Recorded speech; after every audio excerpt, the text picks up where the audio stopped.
the only locally produced farm radio show with agricultural news, information, interviews, in-depth weather, and more. It's Terry Henne and his Farm Show on 100.5 and 790 News Radio WSGW and online WSGW.com.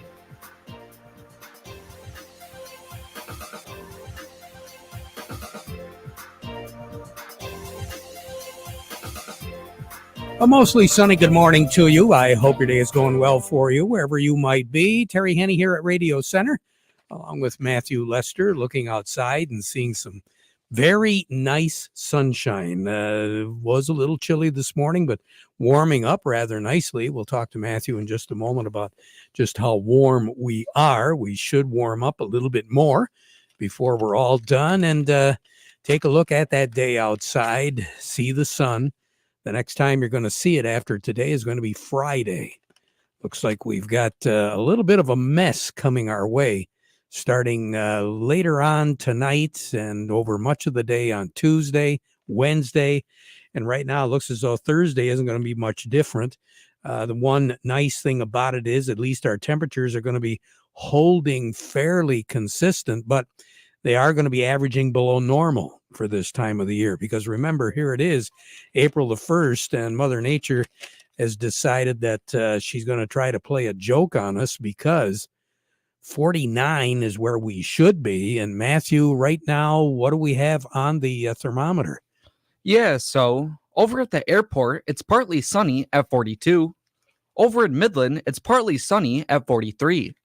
Here at Radio Center, it's also partly sunny at 43.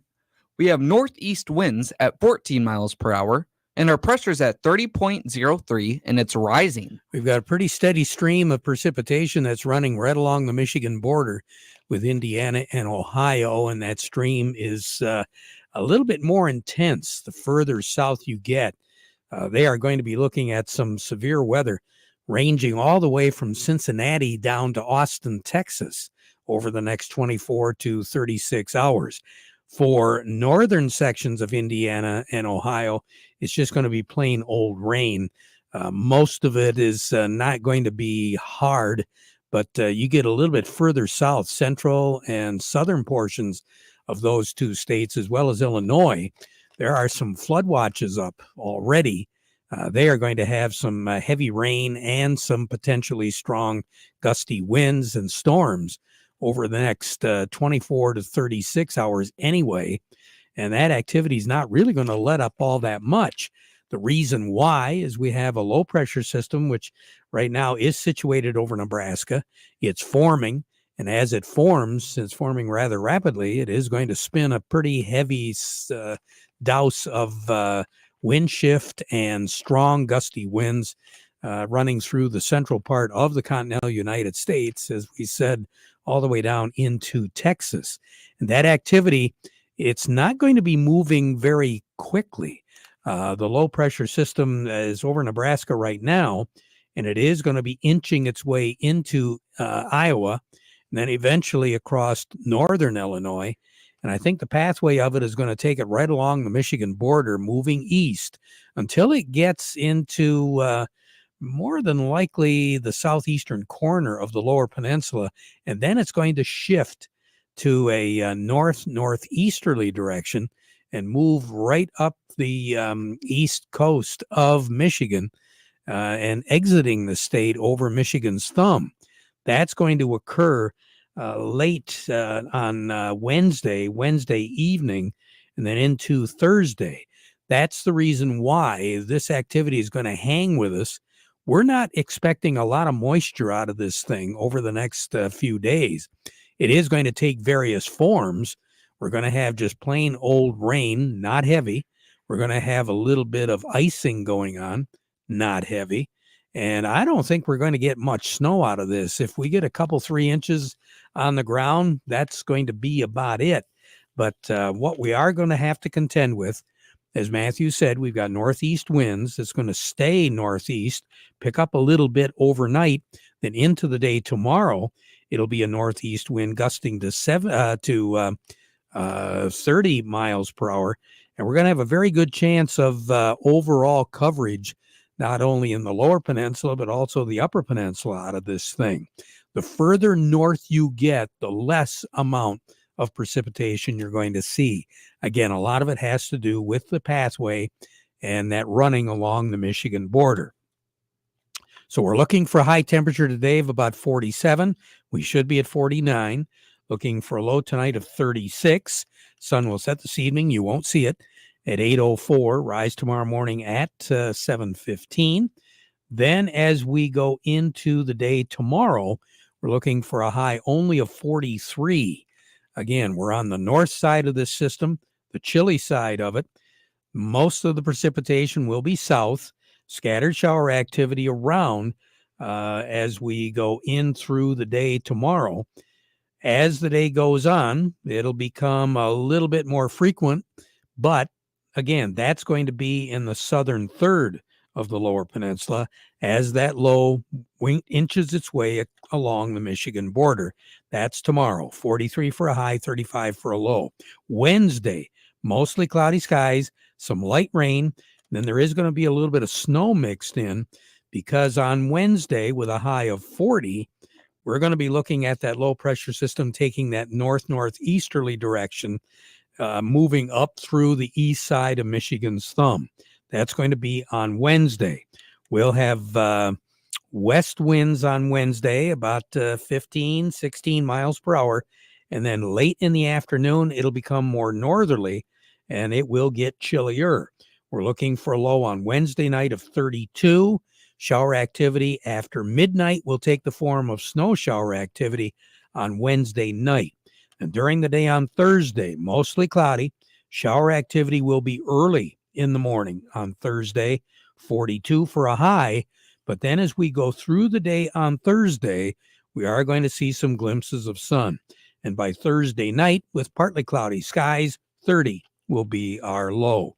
Then on Friday, Saturday, and Sunday, opening day weekend for the Tigers down at Comerica Park, we're looking at partly cloudy to mostly sunny skies all 3 days. 46 for a high on Friday for opening day, so it is going to be a little chilly, but mid to upper 50s for the weekend for Saturday and Sunday with low temperatures in the low to mid 30s. So as we said, Tuesday, Wednesday, Thursday look to be like kind of messy days. Things should begin to clear off as we go through the afternoon on Thursday. Then on Friday, Saturday, Sunday, we're looking at partly to mostly sunny skies all 3 days. Now, a record high in this state was set back in 2010. 81 was our high. Our record low on this date was 8, set in 1923. And this will end the string of record low temperatures for the year 1923. We had 5 record low temperatures in a row, starting with the 28th of March through April the 1st in 1923. 28 was a low one night, 29, 30. We were looking at some pretty chilly temperatures throughout that period. And again, the record low on this date was 8. The coldest ever, April Fool's Day, and it was no fooling, 101 years ago, 1923, 36 was our high, 8 was our low. The warmest ever, April the 1st, was set in 2010, 81 was our high, 53 was our low. Now, how did the month of March finally shake out? Well, what's average as far as precipitation for the month of March is just a little bit better than 2 inches. We had out at the airport a little bit better than 2.6 inches of liquid precipitation. So we were a little bit above average there. But obviously we were below average when it comes to snow. April should on average give us about 6 inches of snow. Out at the airport, we didn't even have 5. We had 4.7 inches. And for the season, we should be right around 39.8. Right now, we're struggling to hit 31 as far as snow goes. Even over the next couple of days, we might pick up a couple of inches that we could count against that average. But we are way below average when it comes to snowfall. More on the weather as we go through the broadcast. Oh, incidentally, the long range to take us all the way through the 14th, after we get through this period here over the next couple 3 days, we're looking at above to much above normal temperatures and about average as far as the precipitation goes. As we said, more on the weather as we go through the broadcast. Coming up, Matthew, who do we have today? Up next, we have Cody Harris from Star of the West, and we also have Doug Klein from Oppenheimer. But before we get to them, we want to remind you the weather forecast brought to you by the folks at Nutrient Ag Solutions. Nutrient Ag Solutions has the local expertise to recommend the corn, soybean, and other seed products that are the best fit for your field. Plus, unparalleled agronomic support with products and services to unlock yield potential and improve crop performance from planting to harvest. Ask about our financing options to help you get more from every acre and lead the field. Visit your local Nutrient Ag Solutions branch or go to nutrientagsolutions.com. Say, do you want to unlock the secret to higher yields? If you're applying dry fertilizer, the key to better yield potential is Titan XC. Titan XC is a fertilizer biocatalyst that unlocks and releases the bound up nutrients in granular fertilizer, promoting better root uptake and plant growth. Drive performance this season and beyond. Release more nutrition. Expect better results with Titan XC. For more information, visit lpi.ag/unlock or contact your Nutrient Ag Solutions crop consultant today. Farm Service brought to you today by the folks at Ed Raymond and Sons. Quality clothing and shoes since 1919. Carhartts, Red Wing shoes and boots, Stormy Cromer accessories, all available today at Ed Raymond's, 151 West Broad Street in Chesaning. And they're open 7 days. For more, just go to edraymond's.com. We say good morning to Cody Harris over at Star of the West. Cody, hope you had a nice weekend. Hey, good morning, guys. Yes, it was a wonderful weekend. Well, we're starting off a little slow as far as the Board of Trade goes. The last time I had looked, I was looking at a lot of unchanges to maybe down a penny, but corn was having a little bit of a breakdown day. Yeah, and I think as the morning kind of went on, I think corn kind of really sucked the other markets down. We got corn, wheat, and soybeans all really kind of hitting their right around their lows for the day or darn close to it. Seems like a little bit opposite from the last time the market was open on Thursday after that report, but more or less that has to do kind of covering some things here this morning. I guess over the weekend there was more states that reported the bird flu in dairy animals, and I think it's now expanding positive test results to as many as 5 states. So I think like kind of the implications of maybe what that does for corn and soy meal demand for feed wise, it remains really unclear right now from a couple of the guys I've talked to this morning. It's definitely casting a bearish, I would say, influence across the market here today. And I guess getting into it, we got cash wheat that's down 5 here at the moment. 545 on the white, 465 on the red. Looking at new crop, that's down 6 here this morning. 565 on the white, 485 on the red. Look over at cash corn, that's down 7 at 355. New crop corn, that's down 4 at 409. And look over at soybeans, cash soybeans are down 10 at the moment at 10.97, and new crop soybeans are down 6 at $11 even. So all the shine from that government report on Thursday is gone. Yeah, it seems like we're getting a little bounce or a little retractment, I guess, is another way to put it, in the negative direction from that report. Seems like a couple of guys, even I was talking to this morning, some wires, kind of maybe diving into those reports a little more. I know as far as wheat's concerned, maybe a little bit of a pullback, kind of more instead of focusing on the down acres. They're looking kind of at maybe the shock of what the higher than expected wheat stocks were for all wheat. I think it was at 1.09 billion bushels or so, somewhere in there. That kind of reflecting some lower feed and residual use and kind of a poor export program. So I think that may be leaking a little bit into the market here today. Like I said, I think that demand focus as far as the bird flu and the dairy cows, that's really affecting corn and soybeans here to start the week off. And plus we got a little bit of beneficial weather in kind of the northern 3/4 parts of Brazil. So that's definitely helping out that corn crop down there. And bean harvest seems to be clipping along at a pretty good pace. I think they're like 3/4 done in Brazil as far as soybeans are concerned. So that has a little bit of pressure on the market as well.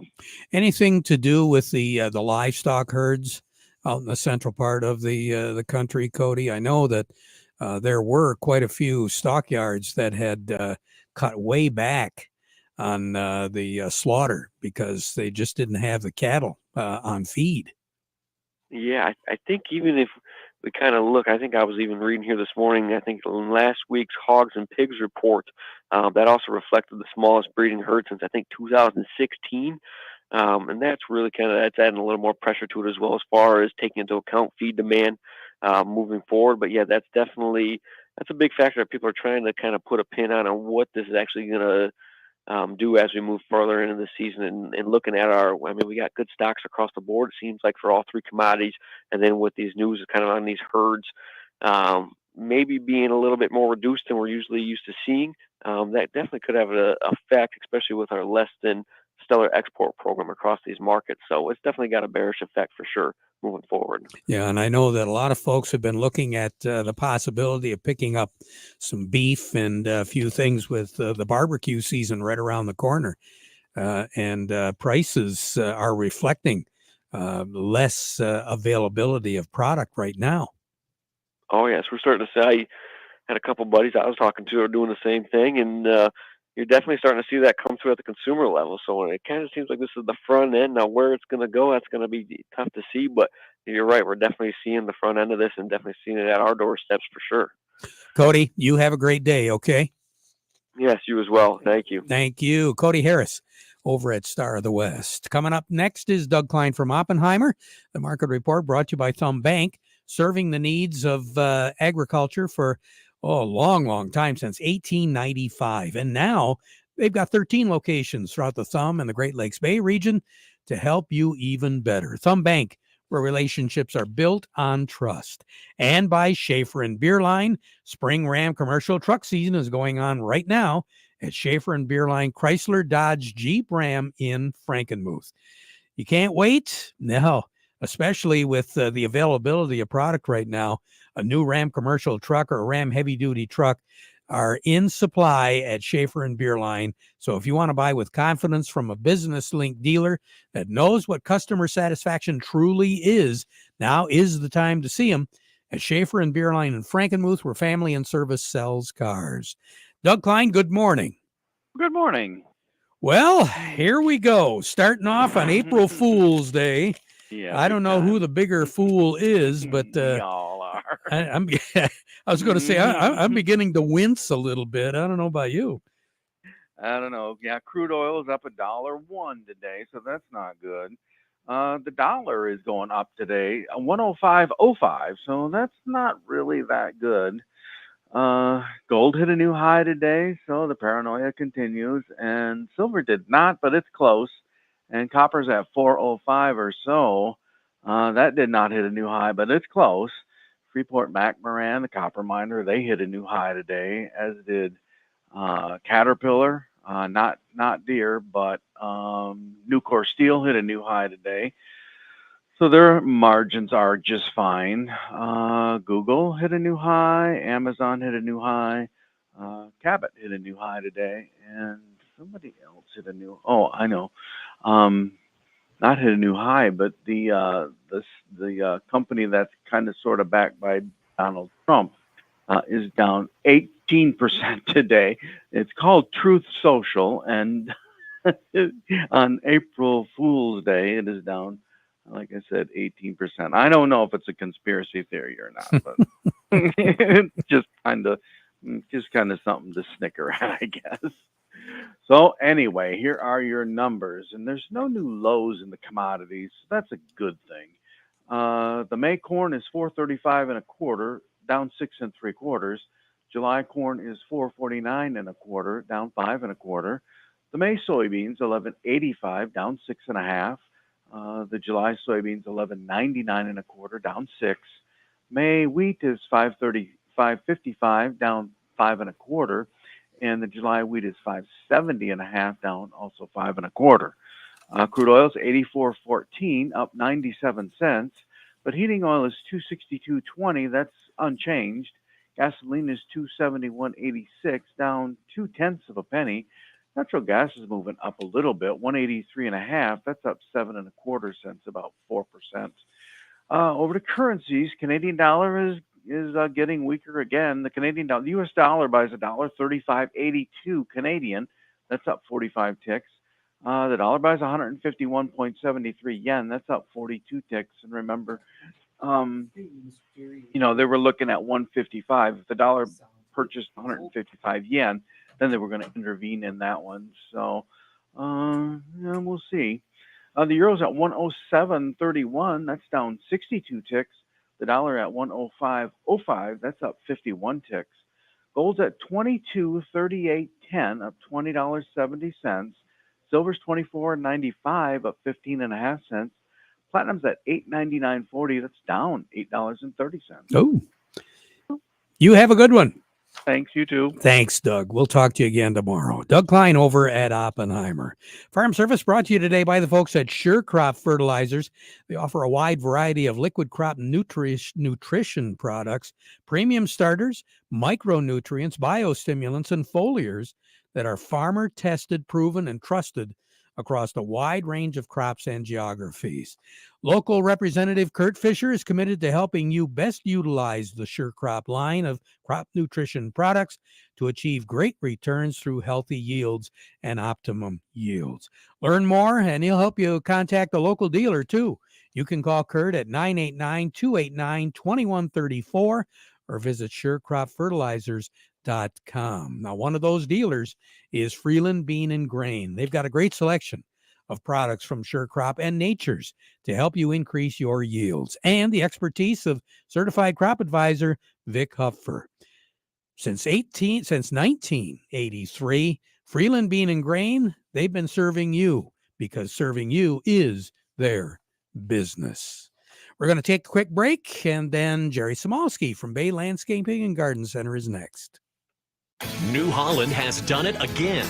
They've redefined the disc mower conditioner with the new 4-model Discbind Plus series. See one of these clean-cutting, center pivot mowers today at Ellen's Equipment in McBain, Beale City, and Ithaca. Whether you need a nimble mower for cutting in tight spaces or one that delivers maximum cutting capacity for wide open fields, a Discbind Plus is the disc mower conditioner to choose for greater haymaking productivity. Stop by Ellen's Equipment in McBain, Beale City, and Ithaca today and check out a new Discbind Plus disc mower conditioner.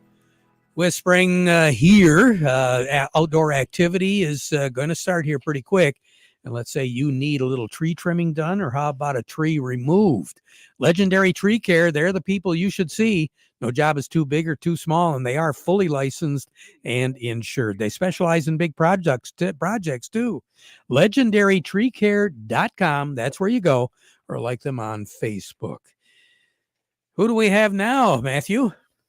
Up next, we have Jerry Samolsky from the Bay Landscape and Garden Center. Mr. Jerry, how are you doing today? Wonderful, guys. A little bit cold, but soil temps are still up.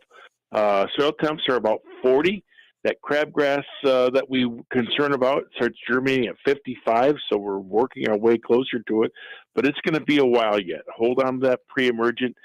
And, Terry, right now with the weather the way it is, we're about to see spring explode. And this is a great time of year when the forsythia, the magnolia, the flowering crab, the pears, everything are going to be out and blooming. It's funny. I just heard this morning on WSCW, it's distracted driving week. It's going to be, or a month rather. It's going to be very hard to not be distracted driving with all the flowers popping up and things bursting out all over. Boy, you got that right. Jerry, thanks a lot. We'll talk to you again tomorrow. Yes, sir. All right, Jerry Samolsky, Bay Landscaping and Garden Center in Essexville. Talking about spring, it's always a big topic, especially in agriculture. Stephanie Zelenko with AgriLiquid joining me right now. And Stephanie, let's talk a little bit about wheat applications. Yeah, wheat applications, are in full force. I've seen some guys that have already put out some of their nitrogen applications, and now's a good time to start thinking about what else you can add with that mix. Everybody puts nitrogen. A lot of people put sulfur already, but manganese and iron are two nutrients that wheat really craves. And so look at those soil tests and add those if you need them. And at this stage of the game, it really looks like our wheat is in pretty good shape. So what wheat is in the ground, for the most part, other than maybe a couple of drowned out spots, we ought to have a decent crop if we can get that properly addressed. I agree. As long as our summer cooperates with rainfall, everything looks really good coming out of the winter months here. So I think we'll have a good wheat year as long as we get that rain to help finish off that crop. Just kind of interested real quick. I know you're exposed every once in a while to the fruit industry, especially our cherries and apples. What have you heard there? I did talk to a couple of guys a few weeks ago because I did a weather report in the Lansing area, and they said that, right now they're not concerned on their fruit tree crop as long as we don't get, a really cold snap. So I think we're sitting pretty good that things are starting to break dormancy, and as long as we don't get, a long stretch of cold temperatures, they're not too worried about their crops. Hey, that sounds great. Stephanie, you take care. Hopefully we can talk to you at the end of the week, all right? All right. Sounds good. Thank you. You bet. Stephanie Zelenko with AgriLiquid. We'll be right back. Do you have a yield monitor in your combine? Do you print off a pretty picture every year, but you don't know what to do with it? Why don't you have PC Ag Solutions analyze your data to help you make profitable decisions for the upcoming season? We can help you analyze your data from your planter, sprayer, or combine and compare it to your soil types and nutrient availability. Anything from the planting date to your speed, population, and variety to elevation, drainage, and in-season applications. We can help you make the most profitable decision on your farm. Call us today, 989-868-4444. Looking for savings while filling up at the pump? Look no further than Fuel Rewards at one of our 26 local Forward Shell convenience stores. Get 10 cents off per gallon when you purchase any 3 Rockstar Energy 16-ounce drinks, or 10 cents off per gallon when you purchase any 2 Icebreakers Ice Cube 40 packs. Visit fuelrewards.com to sign up and learn more. Fuel Rewards at your local Forward Shell convenience stores, a family-owned Michigan tradition since 1925. Just in case you need to be reminded, if you're a carrot grower, you do have the opportunity to vote on whether to continue the carrot industry development program in a referendum. That voting begins today and goes through April the 12th. Back at 12:30 with an update. Now we conclude with the playing of our national anthem.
Broadcasting from the Stormmaster Exterior Studios.